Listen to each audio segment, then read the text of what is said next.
Hey, Steve. How are you? Glad you're so excited to see me today. Alrighty. Good afternoon, everybody, and happy Monday. Let's get to it, and we'll begin with a few scheduling announcements today. President Trump will be hosting the Canadian Prime Minister Mark Carney tomorrow for a working meeting here at the White House. On Thursday, the president will host his 8th cabinet meeting alongside his incredible team. Also on Thursday afternoon, President Trump will host the president of Finland, Alexander Stubb, for a working meeting here at the White House. The president also wanted me to relay his congratulations to Japan for electing their next prime minister, a highly respected person who also happens to be the first female to hold the position for our great ally. While President Trump continues to negotiate peace deals, meets with world leaders, and celebrates the 250th birthday of our United States Navy, as you saw he and the First Lady do just yesterday, Democrats, unfortunately, are continuing to play political games. And we are now in day 6 of the Democrat federal government shutdown. Millions of American federal workers are under enormous financial stress as a result, wondering how they will pay their bills and take care of their families. If the Democrats do not vote to open the government tonight, federal workers will not receive their next full paycheck. Additionally, the special supplemental nutrition program for women, infants, and children will run out of federal money very soon. This program provides vouchers to buy infant formula, fresh fruits and vegetables, and other healthy foods for low-income families. It can be easily fully funded if Democrats simply vote tonight to reopen the government. Also, our incredible military service members who risk their lives to preserve and defend our country are now working without pay and will miss their next paychecks if this Democrat shutdown does not end tonight. The Republican-backed clean and nonpartisan funding bill fully funds this important food aid program, gets our troops paid, and reopens the government. So all of this begs the question, what is the Democrat ongoing shutdown truly about? The sad truth, we believe, is that the Democrats intentionally shut down the government and are inflicting this pain on American citizens to try and demand free health care for illegal aliens. Of course, this is an indefensible and truly radical policy to be in favor of, let alone to use as the primary reason to shut down the United States government. So the Democrats and their allies are desperately lying about their true motivations. We have to set the record straight with the facts so the American people understand what's really at play here. House Republicans passed a clean and nonpartisan funding bill to keep the government open and ensure our troops and other hardworking Americans are paid. Every single House Democrat except one voted against this clean and nonpartisan funding bill. Senate Republicans have subsequently tried to pass this same clean funding bill 4 separate times, and they will do so again tonight, to fully pass it to be sent to the president's desk for signature. And the president is ready to sign this bill to reopen the government as soon as it is sent to his desk.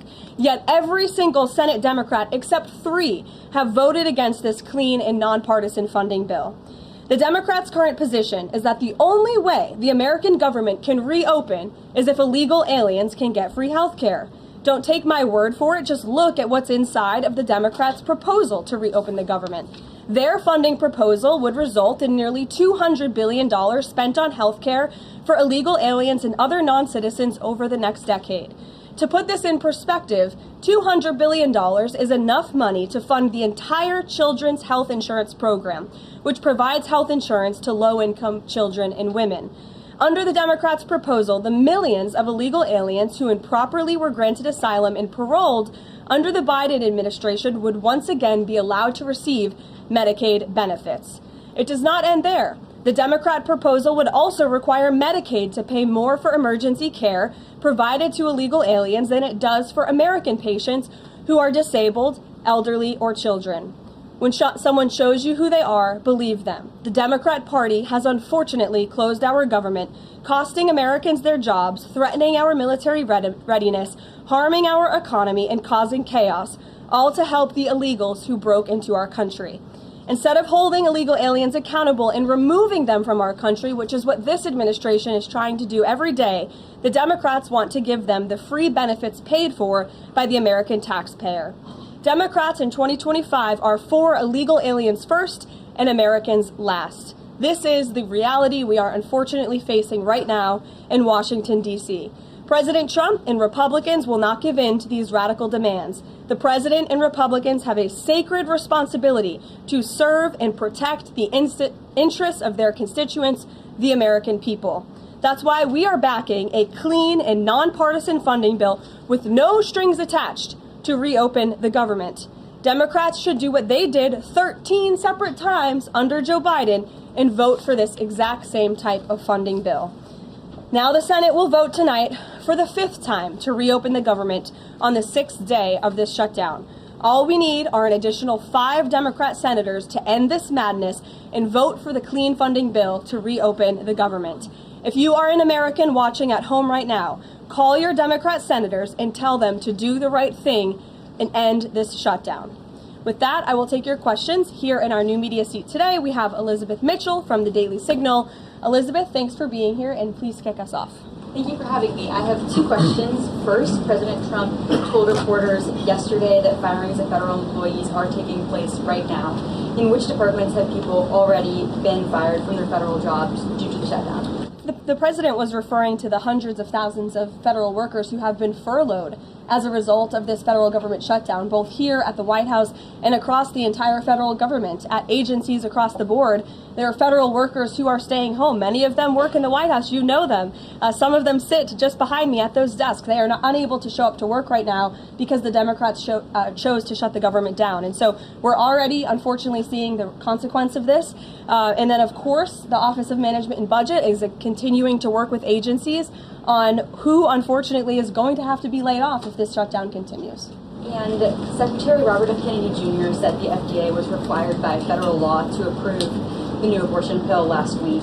Is the administration considering steps to undo this in light of requests from pro-life Congress members and organizations? I think Secretary Kennedy and the Department of Health and Human Services, as I addressed in the briefing last week, were following the law, and we will continue to do so. As I said last week as well, it's not an endorsement of this drug by any means. It's just a law that they were following.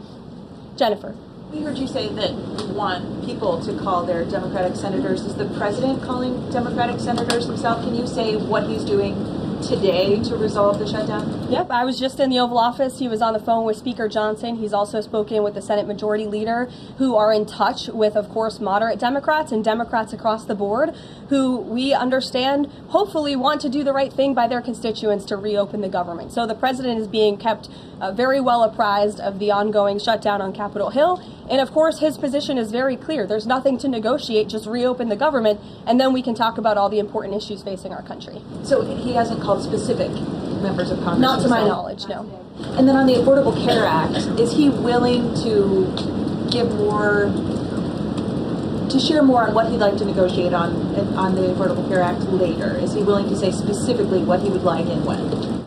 But look, the president is definitely committed to fixing and improving our healthcare system. You saw it again last week when he had one of the largest pharmaceutical companies in the world coming into the Oval Office and promising to lower drug prices by 200, 300, 100% in many cases for various types of drugs for American patients. That is a huge fix to a broken system that has been ripping off the American people for far too long. So the president's very committed to this. But right now, we need to reopen the federal government, and the president is remaining very firm in that position.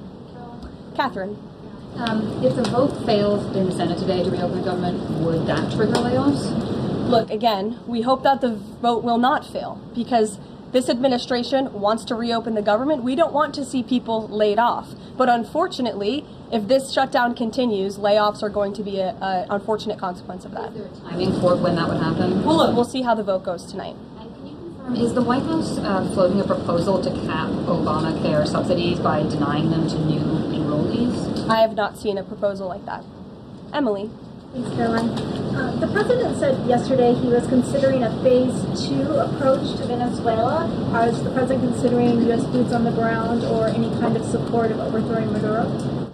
I won't get into any specific proposals that are being considered by the president and his national security team, but I think we've been pretty transparent and clear in the administration's view of the illegitimate Maduro regime, and the president has taken very unprecedented, tough action to end the illegal trafficking of illicit drugs into our country from Maduro's illegitimate regime. Danny, go ahead. Thanks, Caroline. The French government has collapsed again for the fourth time in a year. And I was just wondering if there's any concern in the White House about the kind of ongoing political crisis there. Any thought about whether the President Trump's good friend, President Macron, should either call elections or even resign over that? Well, I can tell you the White House and the National Security Council are very much aware of this situation, but I think it would be imprudent of me to weigh in on French internal politics from the podium, so I will reserve comment on that. Behind you, yes.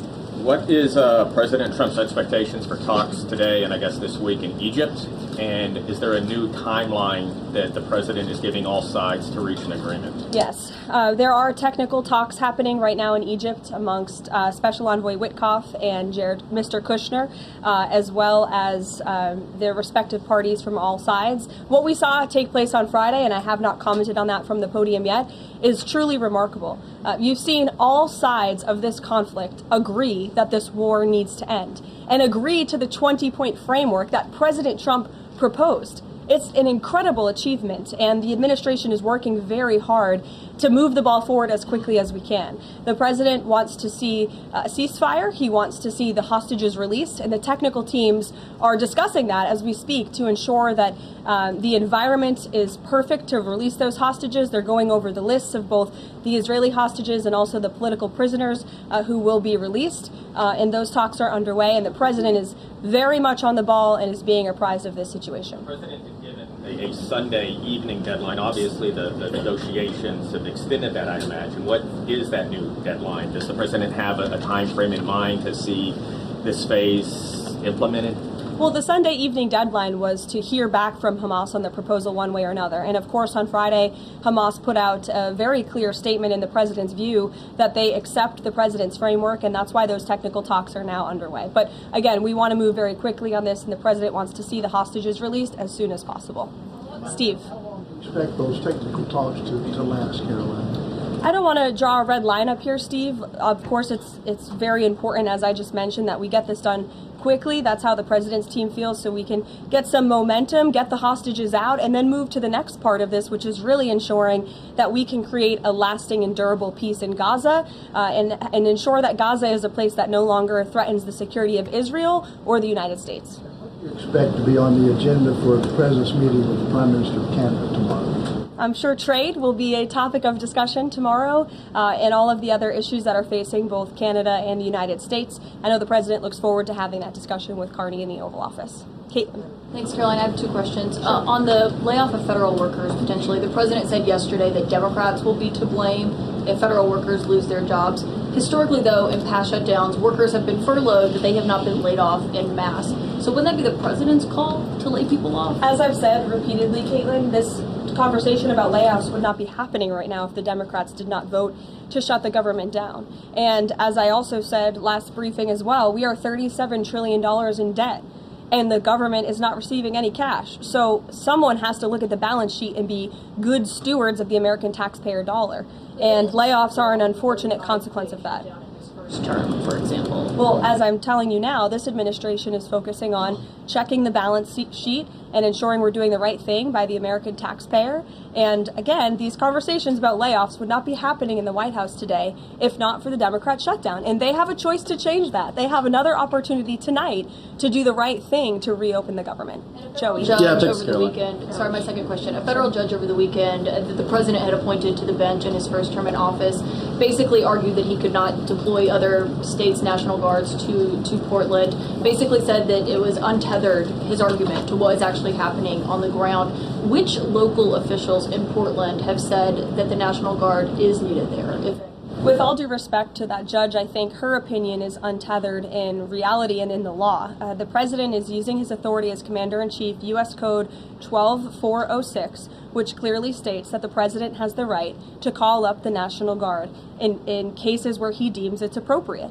And if you look at what has happened in Portland, Oregon, for more than 100 nights, I was talking to our law enforcement team about it this morning, for more than 100 days, night after night after night, the ICE facility has been really under siege by these anarchists outside. They have been disrespecting law enforcement. They've been inciting violence. We saw, again, a guillotine rolled out in front of this federal building. And so the president wants to ensure that our federal buildings and our assets are protected. And that's exactly what he's trying to do. And ultimately, in the case in Los Angeles, that judge ruled in the Ninth Circuit, that panel of judges ruled that those troops could remain and that the president was well within his authority to do so. So we are appealing that decision. As you know, we expect a hearing on it pretty quickly, and we're very confident in the president's legal authority to do this, and we're very confident we will win on the merits of the law. But no local officials that you can point to that have said we need the National Guard? Because I spoke to the police chief of Portland last week. He said that the president's claims just don't match up with what's happening on the ground. I would encourage you as a reporter to go on the ground and to take a look at it for yourself, because there's been many members of the press, not press in this room, but independent journalists, some of whom we'll be inviting to the White House very soon to share their stories, because they have been in the middle of these riots and they have witnessed the anarchy that is taking place night after night. It's on video. You should play it on your show. You have a great opportunity in prime time on CNN to show your audience. Yeah, but you're probably talking to partisan Democrat officials who are opposed to everything this president does. You should also ask the people who live in Portland. We've actually heard from many members of the community who have said that this is complete civil disobedience. It's a mess. It's been loud. It's been troubling for neighbors in the community who are just trying to live peacefully. And these people are not there to peacefully protest. They are there to cause mayhem and havoc.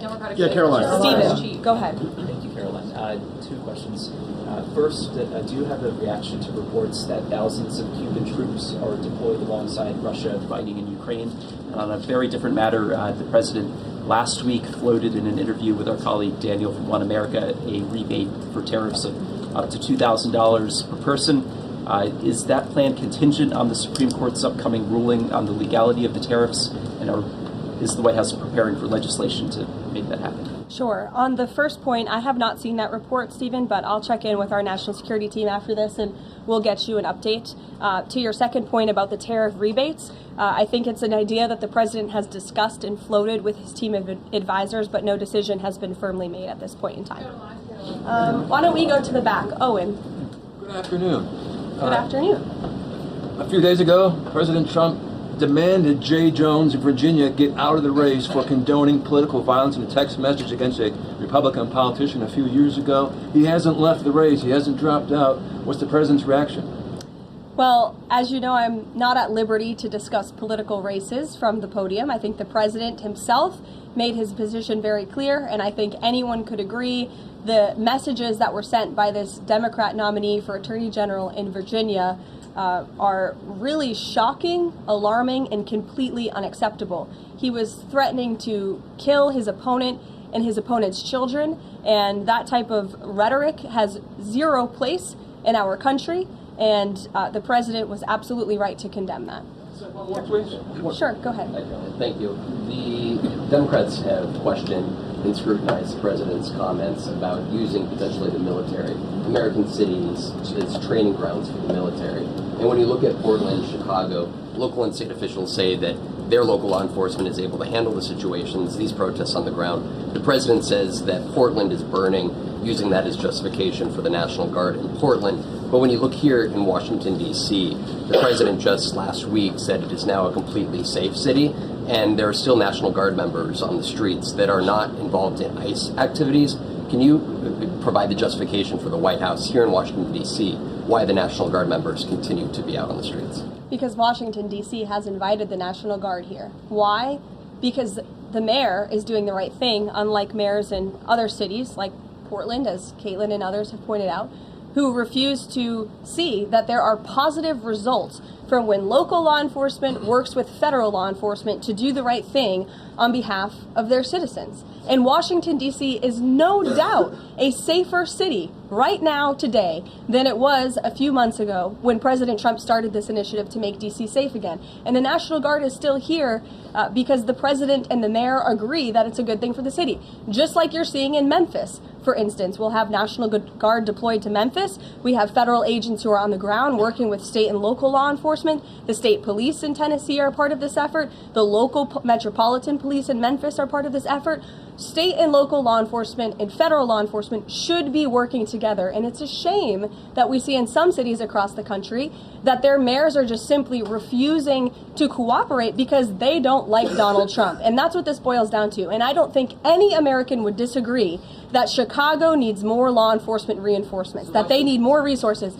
Look at this headline from over the weekend. At least 30 people shot during the weekend in Democrat-run Chicago. 5 of them were killed in one weekend. This is completely unacceptable, and the president wants to make American cities safer, and he's willing to work with anyone to do it. If the courts allow you to ultimately send in the National Guard into Chicago and Portland, do Democrats not have reason to be concerned that there are long-term plans by this administration to keep U.S. military or the National Guard in American cities, like what we're seeing here in Washington? Why should they be concerned about the federal government offering help to make their cities a safer place? They should be concerned about this. They should be concerned about the fact that people in their cities right now are being gunned down every single night. And the president, all he's trying to do is fix it.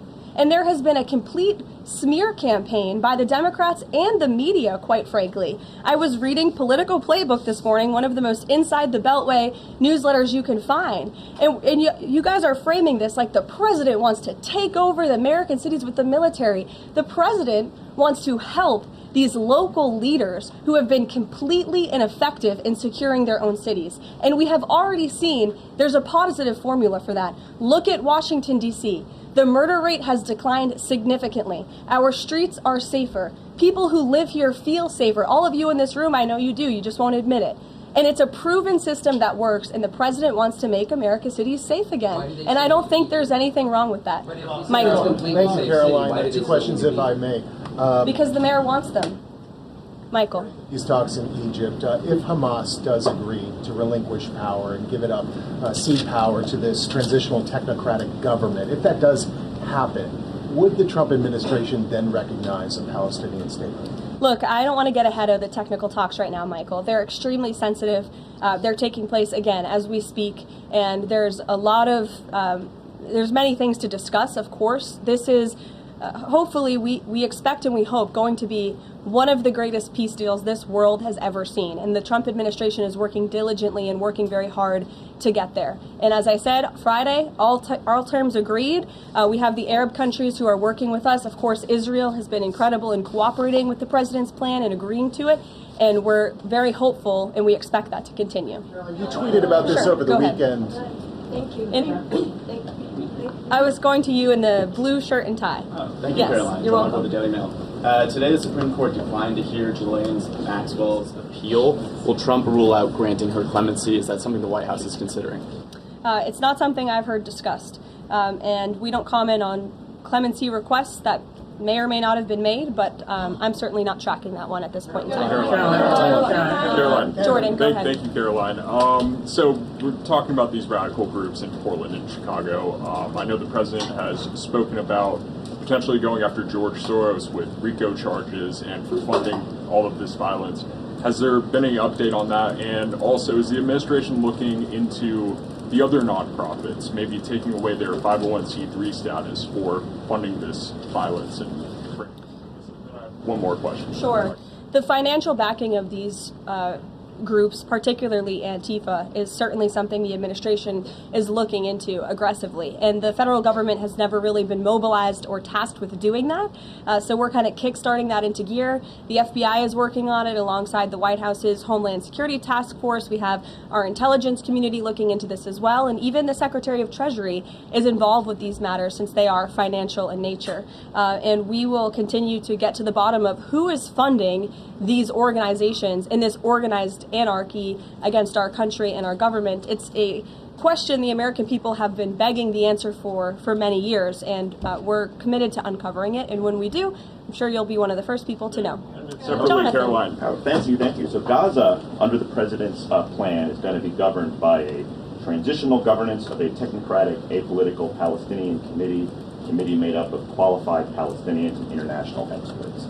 Now, given how radicalized the Palestinian population is in Gaza and in the West Bank, can you offer some insight or guidance into who are some of these Palestinians that are going to be considered for leadership roles in Gaza and where you're going to be finding them? And do you have any names?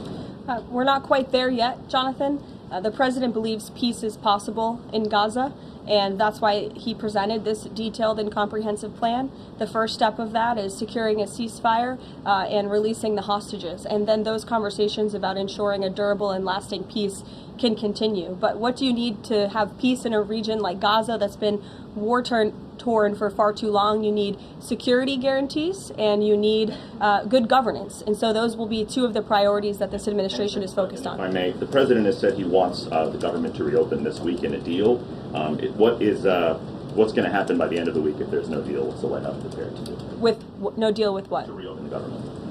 Look, as I said, unfortunately, there's going to be a lot of pain inflicted. There already is on the American public, on our troops who are not being paid, again, on women and young children who depend on critical food assistance.